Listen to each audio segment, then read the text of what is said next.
अब छोड़िए वो बातचीत जो चली सो चली रात के 1 बजे तक, जब बात नहीं चली तो नहीं चली। सपा सुप्रीमो की ये नाराजगी, ये गुस्सा किसी और के लिए नहीं, अपने सियासी दोस्त कांग्रेस के लिए है।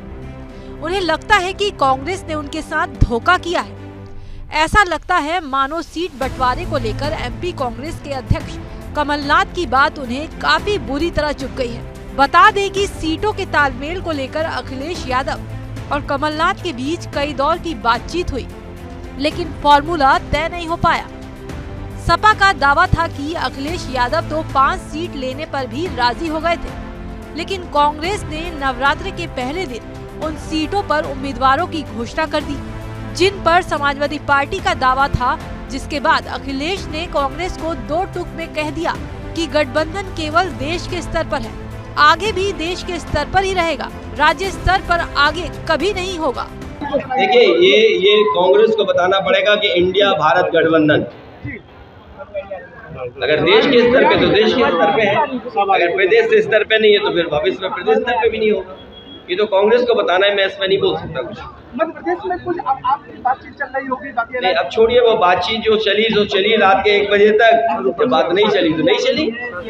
महाभारत काल में पांडवों ने 5 गांव मांगे थे, लेकिन कौरव उन्हें सुई की नोक के बराबर जमीन देने को तैयार नहीं हुए और इसी बात पर महाभारत हो गई। तो क्या कांग्रेस और समाजवादी पार्टी के बीच भी ऐसे ही हालात बन गए हैं?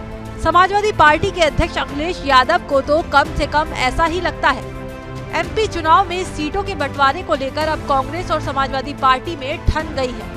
अखिलेश यादव ने तो इंडिया गठबंधन से बाहर निकलने की धमकी तक दे डाली है। समाजवादी पार्टी पूरी जिम्मेदारी से लड़ेगी चुनाव, और मैं अखबारों में क्या खबर छप रही, क्या गठबंधन हो रहा, किस अखबार वालों पे ऐड मिल जाता है तो वो कहते हैं इससे गठबंधन हो रहा है, न्यूज़ वालों को गठबंधन के लिए भी पैसे मिल जाते हैं, ये छाप तो इससे गठबंधन हो रहा है। हम समाजवादियों को परवाह नहीं है कि क्या अखबार में चल रहा है, क्या षड्यंत्र हो रहे। समाजवादी पार्टी चुनाव यहाँ जीतेगी और बीजेपी को 80 की 80 सीटें हराने के लिए रणनीति बनाएगी।